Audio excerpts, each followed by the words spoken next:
is your instant match reaction for Newcastle United 2, Everton 1. It was in the end. The second defeat in a row for Everton in the Premier League.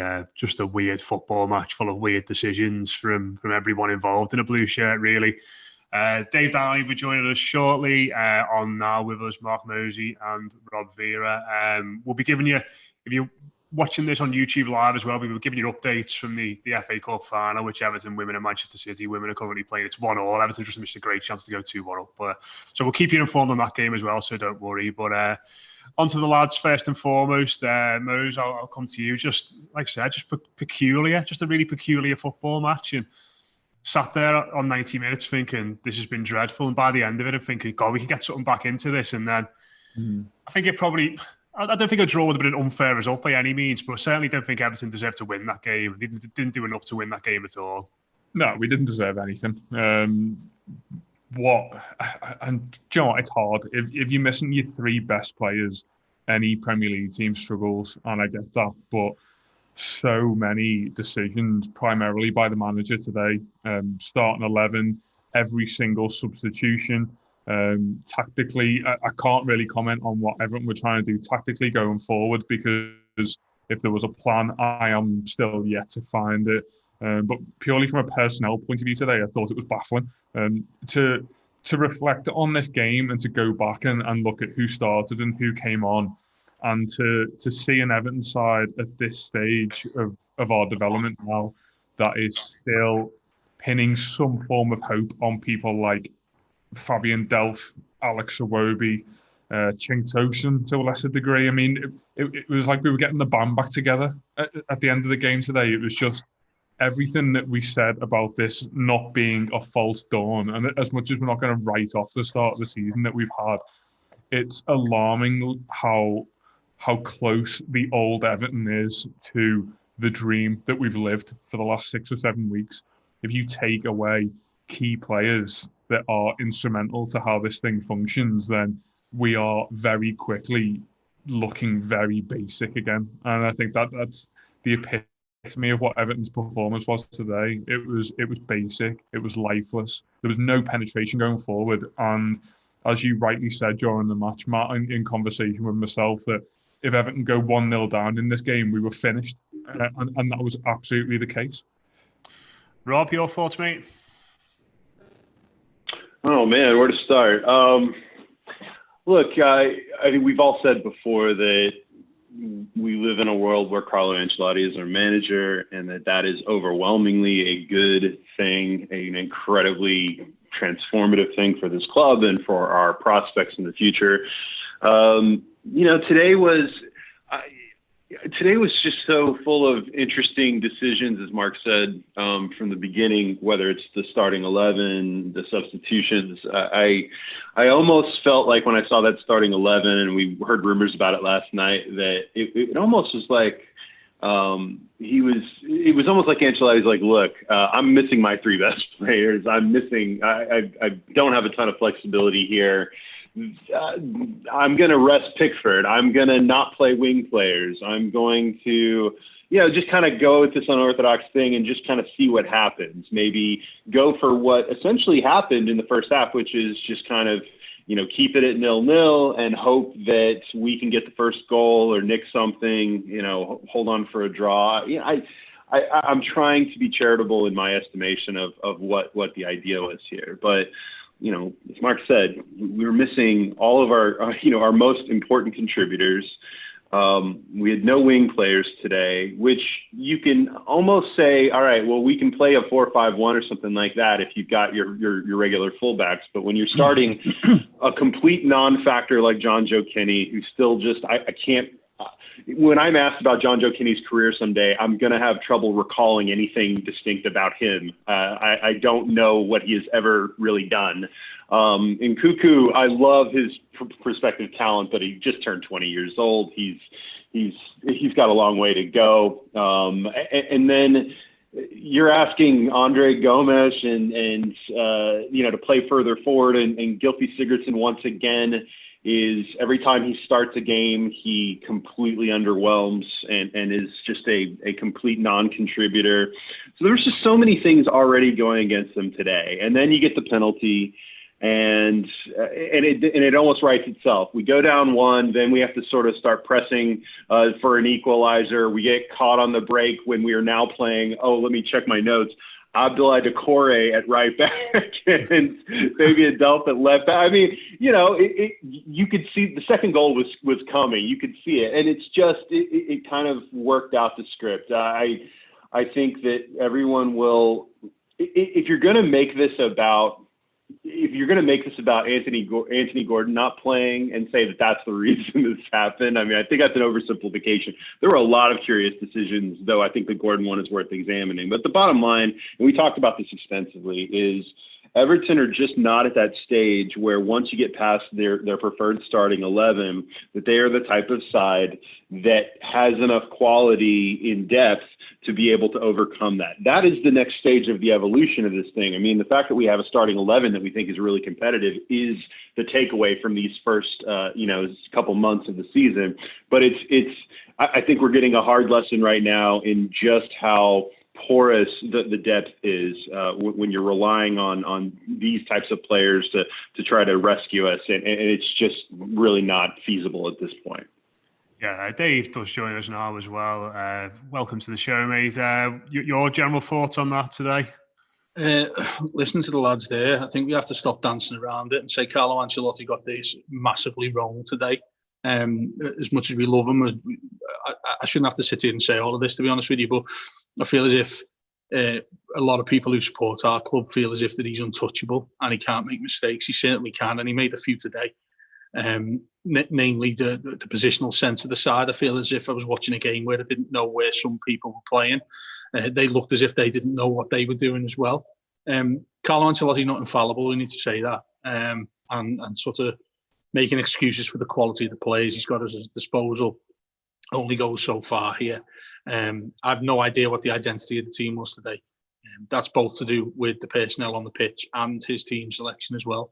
I think he got it badly wrong. I think he's had a bad day at the office, and I think he's accountable just as much as some of the performances in there today. Because what has he seen from that 11 that's different to what we all saw play out there? There was no surprise in that to me. Matt, you texted me before the game when our suspicions about the lineup were confirmed and said, I sense a really sort of drab loss here. That's not verbatim, but you intimated those words to me. And that's exactly what we saw. What were we expecting? What was he expecting? What's he seen that we haven't seen? From essentially playing a team full of 5 defensive midfielders. Andre Gomes, who moves like me after a kebab and a pint.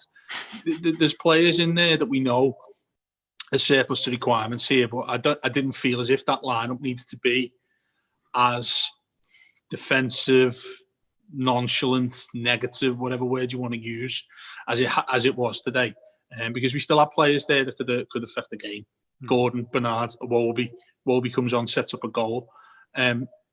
We, I think, get ourselves stuck in this idea that every single one of them's not good enough. So whoever's on the pitch will blame them, and then who didn't play will say they got away with it. When in fact we have got players there that can affect games.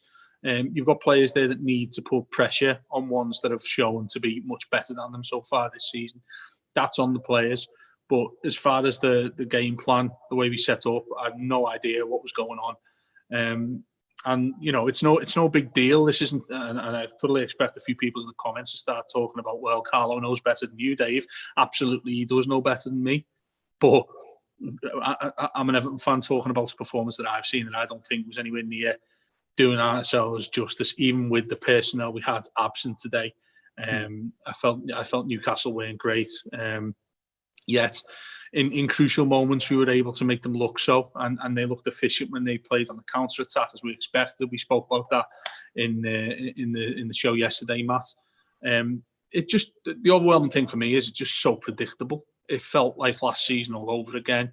And it's let's be honest, it's fit a narrative that I think many people thought would come to pass, and it has. Is that Everton would run out of steam, the early enthusiasm would go, and ultimately we revert to type, and that's sadly is what many players have done today. But I have to say, I expected a little bit more from the manager. Not that I'm blaming him completely for this, but he has a part to play.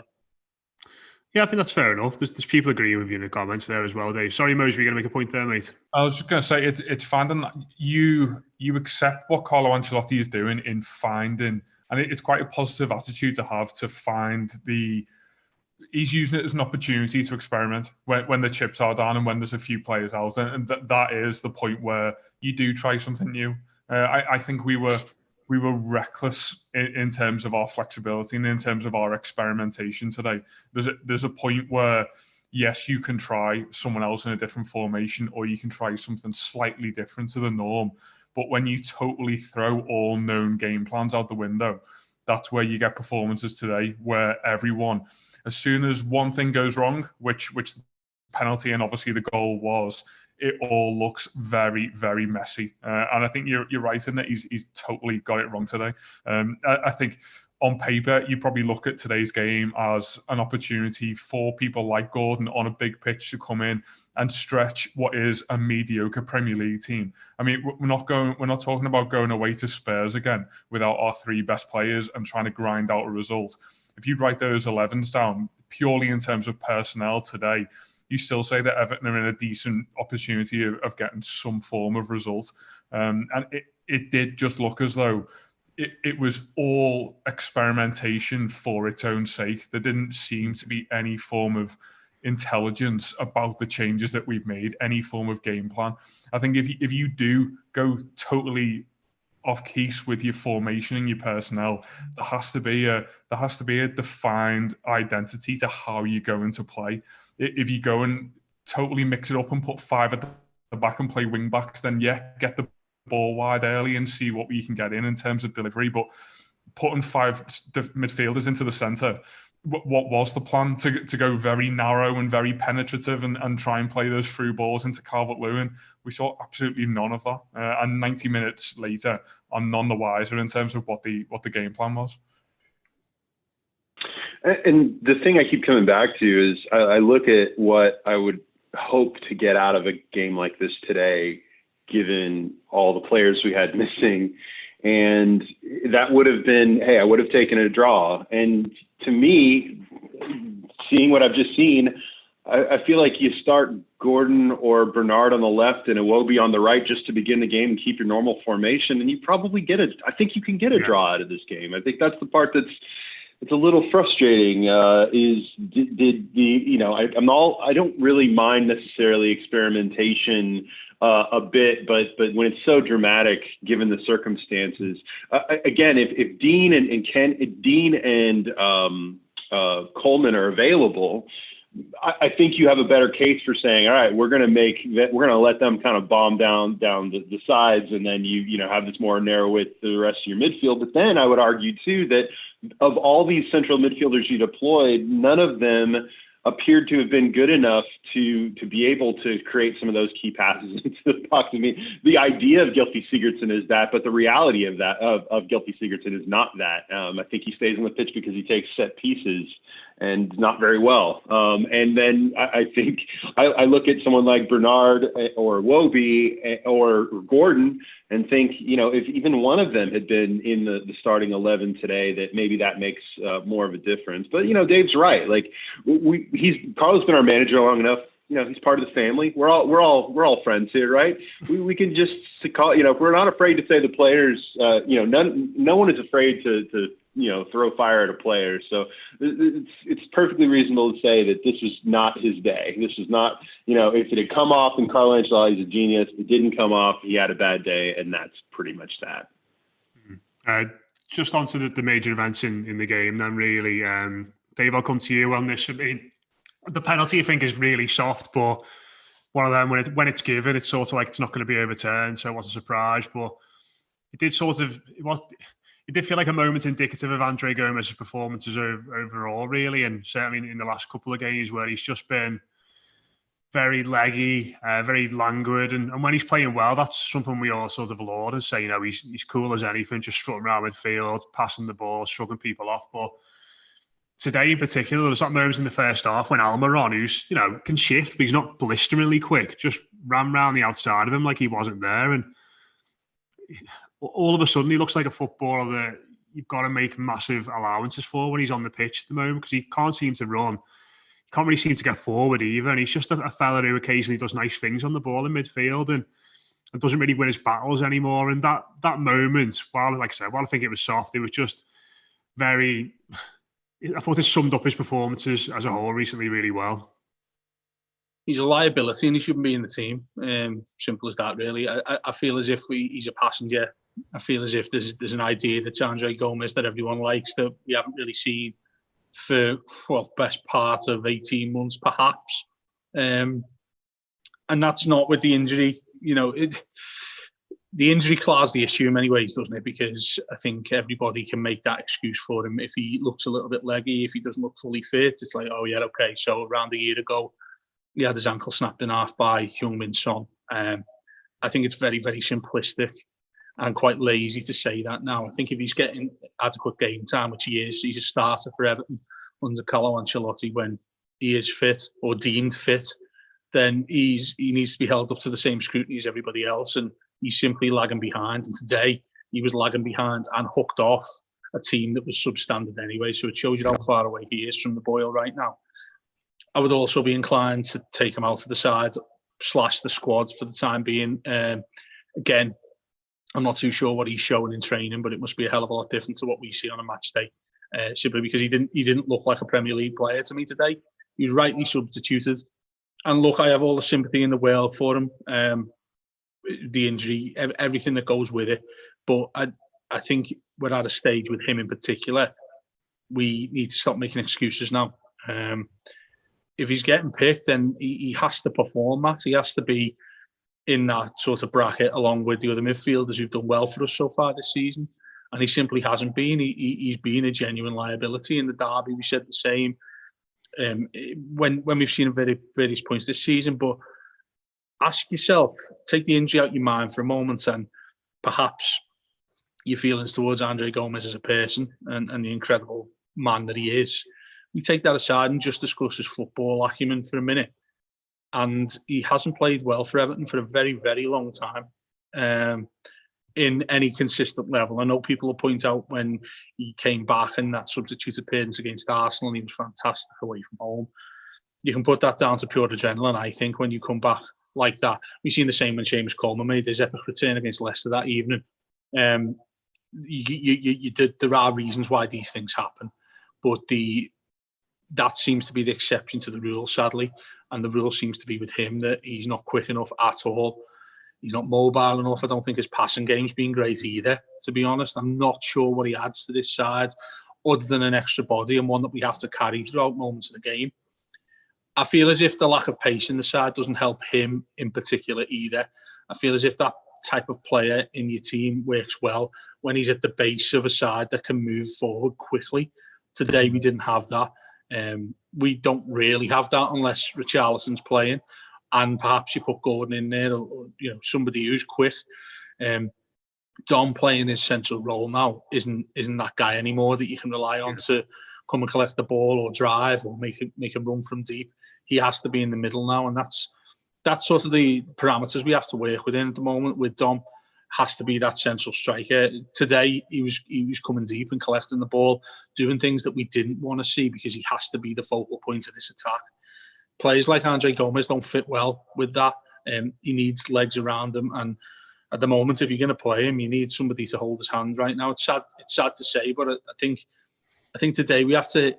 It's a moment of a reality check somewhat here. We've had the euphoric start.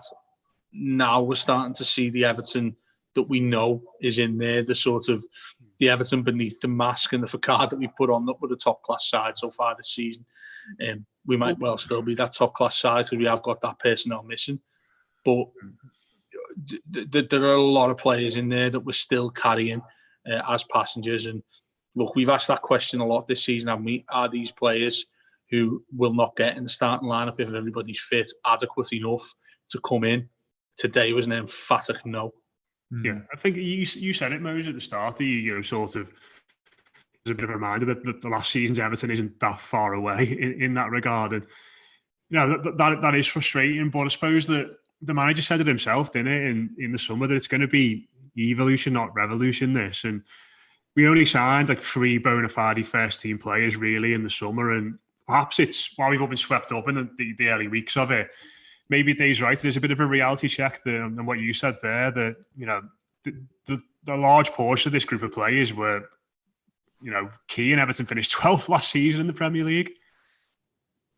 I think, and in many ways, Andre Gomes is the personification of the struggle, because he is someone who, as you say, is the margins between him playing well and him being really dreadful are far too close, and flip far too quickly on a weekly basis. And as much as someone like Ancelotti's done him a little bit of a disservice today in terms of asking him to do the role which I imagine he was supposed to do, in terms of getting really close to Calvert-Lewin, I think what it showed from him on a personal level is the total lack of flexibility that he has as a footballer. He can't be the one that breaks forward. I think we saw a spell where he tried to replicate what Idrissa Gueye did for us. It absolutely didn't work. And he is, unfortunately, the third midfielder, and he will always be that. And we know that he has the capability to be a world-class third midfielder. But it only really works, and you only really get the opportunity to have what is essentially a luxury central midfield position when everything's going well, and when this team is playing well, and when the desired personnel are there. I do believe that Andre Gomes has a fit in place in this team, and also the ability to replicate what we've seen 18 months ago. The problem is he hasn't developed. If you watch that game today and someone told you that he broke his leg 6 months ago and that was his first game back, you'd have absolutely believed them, because the lethargy that is haunting him since coming back from that injury is evident in terms of the decisions that he makes for the penalty today.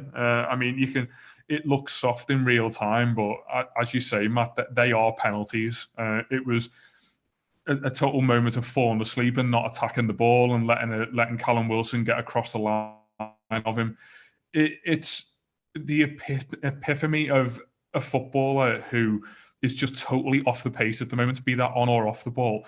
It looks as though everything around him has to work and all of the cogs have to be in place in order for him to find his role. And that's great when you win in 4 and 5-2, wherever it may be, because you've got people who can take that pressure off you. But I think what upset me about particularly him and a lot of the other names that we've mentioned so far is that so much of what we've said this season about this sort of second string has been championing what they've done in Carabao Cup games when they've come on, or what someone like Gylfi Sigurdsson has done in the last 20 minutes and been able to come on and pick a game apart and get key balls through and just add that little bit of dynamism, which looked like it had been totally lost last season.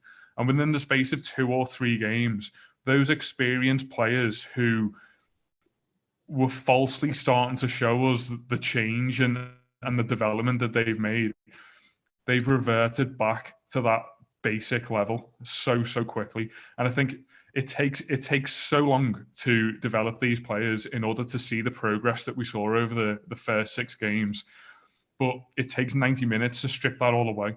And I think that the confidence of the fans in this sort of second 11 that we've got now, and I'm sure the confidence in the dressing room in themselves has totally evaporated. And we need to be very careful about what the next month of football is for Everton, because I think the next 4 games could be defining, even at such an early stage in the season, about whether we're aiming at top 4 or merely consolidating 12th place again. Yeah, I think it's use pause there, Gomes. Don't want to single out him out too much because everyone was pretty dreadful today in the main. Just before we wrap up today, one positive I want to speak about, Rob. Robin Olsen did pretty well in goal, didn't he? Made a couple of really good saves, commanded his area. Yeah. Obviously, the manager said before the game that Jordan Pickford would be back in for the Manchester United match, but having watched that today, I think it'll be very harsh on Olsen if he was taken off the side, because he didn't really put a foot wrong, did he? No, he didn't. Amongst the kind of the weird things from Carlo before the game in terms of not only naming that starting 11, but I found it curious. Like, why did he need to come out and say that? He could come out and say that Pickford was going to be rested today because he wanted to give Olsen minutes, which is what he said. But then he went on to say, but Pickford's definitely going to start for United. Well, I mean, why paint yourself in a corner like that? What's the point of that? If I'm the manager, I would have rather retained some flexibility if Olsen had, if this had been a draw or what have you, based on, Olsen's performance, I kind of think it's kind of harsh. Given the recent form of Pickford, to necessarily take Olsen out, but I guess that's the way it's going to be. And we're quickly discovering the manager has some opinions about players, and I think that I've begun to learn, though, with Carlo, that you can't. We make a big deal out of, oh man, it's such a huge deal that he says all these nice things about Calvert-Lewin and he's really building his confidence and those sorts of things. I mean, yeah, that's true, but I think the real way he builds up Calvert-Lewin is by consistently playing him and consistently making sure that he is put in a good position to be successful. He says plenty of good things about Anthony Gordon, but he doesn't ever play. So I think that it's curious to me that he feels like he has to come out and say something like that about Pickford. I mean, I think you have to judge it based on who actually starts next week against United, but he's already said it's going to be Pickford, so I guess that's who it's going to be. But no, Olsen was the 7 out of 10 keeper that I dream of constantly for Everton. There was nothing dramatic about him. He made some key saves. The penalties are always a crapshoot. They generally don't favor the keeper. The second goal, remind me again, was the second goal, was that Fraser down the left-hand side? Deflected over the keeper, didn't it? And Wilson was just quite fortunate, to be honest. Yeah. I mean, look, Fraser's he's got great pace. Again, we got caught on the break, and then you're having Yerry Mina try and get back, and it's, I don't even know that Mina's out of position. He's just not as fast as him. And then I think what I couldn't tell is if Mina's foot got on it, and that's the deflection that still fell to. I mean, look, the bottom line is that you can't blame Olsen for either of those goals. I think that he played really well, and again, I think I would summarize everything today for myself, and I'm just. Maybe it's because I'm thinking too much of my angst space in my brain, in the pie chart of angst in my head. 95% of it right now is on the election on Tuesday, so maybe I just don't have it for Everton. But look, I'm just not really worried. Yes, we've come back down to earth because of the thing that we talked about would be the biggest risk to Everton's success, which is once you started losing key players and having to play depth guys, you were certainly going to get a much more watered down product. And guess what? That's what we got today. I feel strongly that if we have anything close to our best starting 11, and again, I'm talking about the starting 11 we've had. I don't know, if a Holgate comes back or or if other players begin to show back up again. I mean, that's like Gabama, that's all great. I don't know who the starting 11 is at that point, but if we have anything close to the starting 11 we had the first few matches of the season, we have James Rodriguez and we have Richarlison, who we won't have for United, obviously. I'm just not as worried about this team. I think where we have to kind of point the finger at the manager, as Dave said today, is don't exacerbate your disadvantages by creating your own forced disadvantage with kind of a weird experiment, almost obviously too experimental of a lineup. And look, we go on, we learn from it, and we move forward. It's just a long season to go.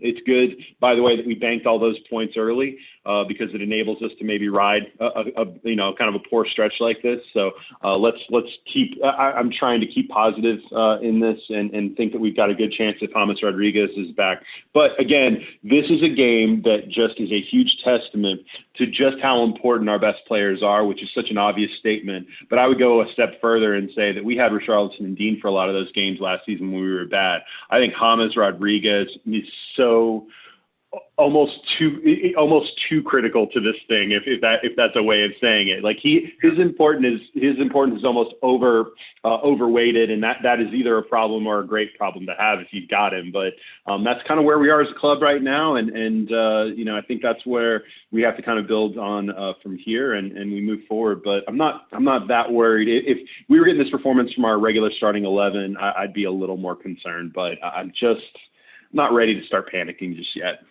Yeah, just to go back and touch on how terrible a manager Carlo Ancelotti is. The second goal is exactly the type of goal that you concede when you take both your fullbacks off and play defensive midfielders there. Yes. You invite people like Ryan Fraser and Callum Wilson to run the channels. As much as it's a piece of poor defending by Yerry Mina, and he obviously gets too close.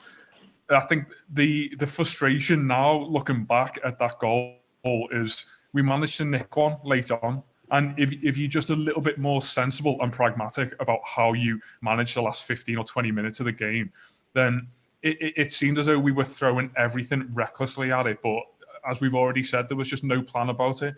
And if we just managed to keep our heads, have a little bit of composure, maybe make a change up top, bring someone like Iwobi on for one of your 8 central midfielders and just see if you can do things a little bit differently, you give yourself a chance. And what we did by making the decisions that we made today, we totally stripped that chance away. And as much as you touched on it then, Rob, about learning from mistakes and the manager learning instrumental things about players, it feels as though mid-game, and this has been the case in particular with Alex Iwobi, he's able to see what is going wrong during a game and make an effective change someone like Alex Iwobi, Ancelotti's dragged him off at half-time 3 times since he's been Everton manager. Getting pulled off at half-time in a Premier League game is something that most Premier League players would remember for their entire career. The day I got dragged at half-time, he's had to do this 3 times in 18 months, and we are still seeing him as a favourable option to someone like Anthony Gordon, who I appreciate is an incredibly raw prospect at the moment. But if you've got a starting 11, which Everton have by all accounts now, that is really competitively strong in this league, then what that does is it creates opportunity to be a little bit more experimental with your second string. It's the ideal setup for someone like Anthony Gordon. If James Rodriguez isn't available and Richarlison's not there, he is exactly the type of attacking and direct force that you want to bring in. And it feels as though the whole football club are just treading water until those lads are back by bringing in people like Iwobi and Bernard. And it all feels a little bit too damage limitation for what the challenge was today.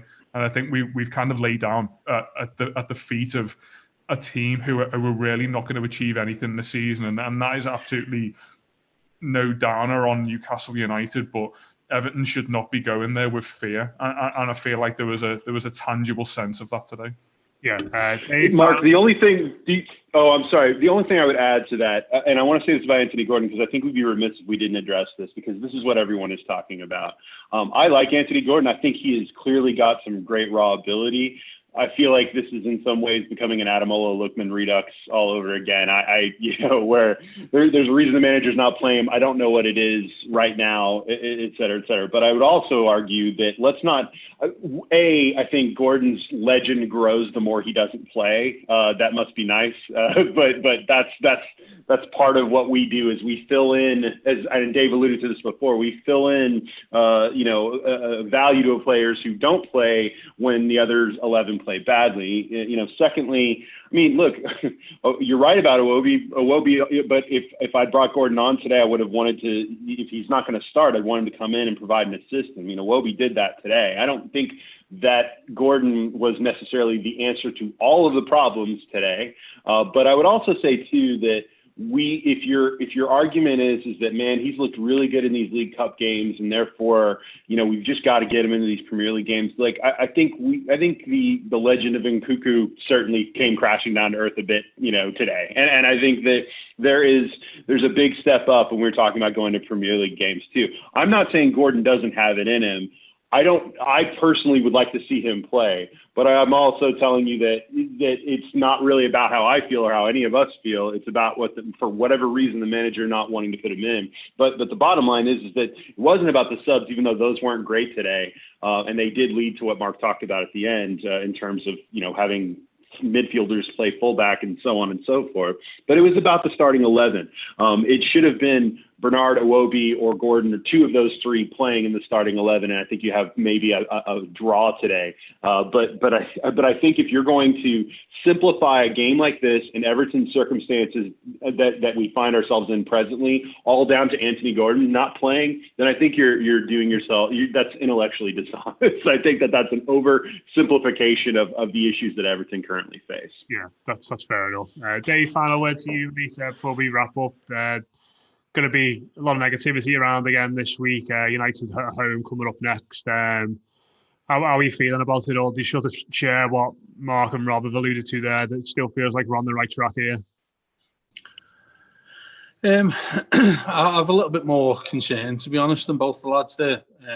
And that's not in a knee-jerk reaction, but it's simply because we know what we're going to get invariably from these players when they have to come in. We can't simply rely on James Rodriguez to play the remaining 33 games of the season. That's just not feasible at all, given the weight of games that we have in such a quick period of time. Richarlison's similar, although he's an absolute machine. You'd expect him to fulfil the quota of games, given his general fitness levels, without any petulance and red cards like this. Look, it's our own fault that we don't have Richarlison. It's our own fault we don't have Luca Dean. From that point of view, I have very little sympathy with the Everton side right now, to be honest, because that's out of our own actions. Where I think there is a general concern is, look, that's the alternative today. That's Everton's largely B team, and that B team will be called upon a lot. Hopefully not too much, but it'll still be called upon nonetheless. And whilst that's the case, I'll still have concern about it, because there were far too many throwbacks to last season in that performance and attitude and mentality.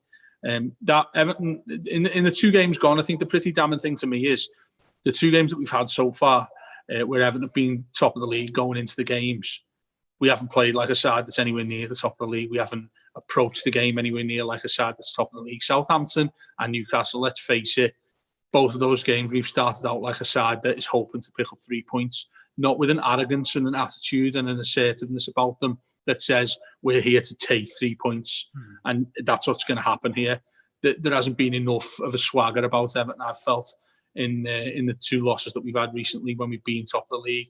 That's why it's a reality check, and that's why it's a concern for me, because until we start realising that we're the side that goes to these places like we did in the first 4 games, and being the side that's saying, look, we're here to puff our chest out and show you what we're all about, then these results will continue to happen on a consistent basis, and we will be an inconsistent team by that notion. So, yeah, there's more of a concern from my point of view, because these players are still going to be relied upon at least until January. I don't see us doing that much business then. So, something has to change in terms of the manager trying to get something different out of them. Maybe starting some of the others. Ellis Sims on the bench there. If we're so keen on experimentation, we'll do it with players that we haven't seen, do it in systems that we haven't seen before. Let's not revert to, Fabian Delph can do a job, or we know Gylfi Sigurdsson at his best is still probably not quite good enough. Try some of these lads then, if that's the case. You can't. I don't think we're in a position to complain about the standard of football that we're seeing if we refuse to change the personnel in there, and we have the options to do so. I'm not having it that people will be sitting there screaming at their phones or whatever the screen is, the device they've got right now, saying to me, well, his hands were forced. They weren't. Bernard on the bench, you had Iwobi on the bench. These are all players that we'll all scoff at, but there are other options as well. And I just felt today we got what we all knew these players fall short in, and that was a lacklustre, pretty lifeless, limp performance at a side that we should be putting to the sword. And that's the pretty damning verdict I've got of these couple of games as a twosome, where we haven't been full strength. So until I see someone different or something a little bit more outside of the box thinking from Carlo Ancelotti when it comes to how we attack these games, then I'm afraid that's what we're going to get. Yeah, disappointing day. For anyone who's wanting an update on the girls, they've gone to extra time, 8 minutes in, still 1-1, so that's on a knife edge as well. Go and watch that now. Give them support. Hopefully they can save the day from an Everton point of view in that sense. But cheers to those, Rob, and to Dave as well. Thanks very much for tuning in on YouTube. Subscribe if you haven't already. If you're listening on iTunes, leave us a review, leave us a rating.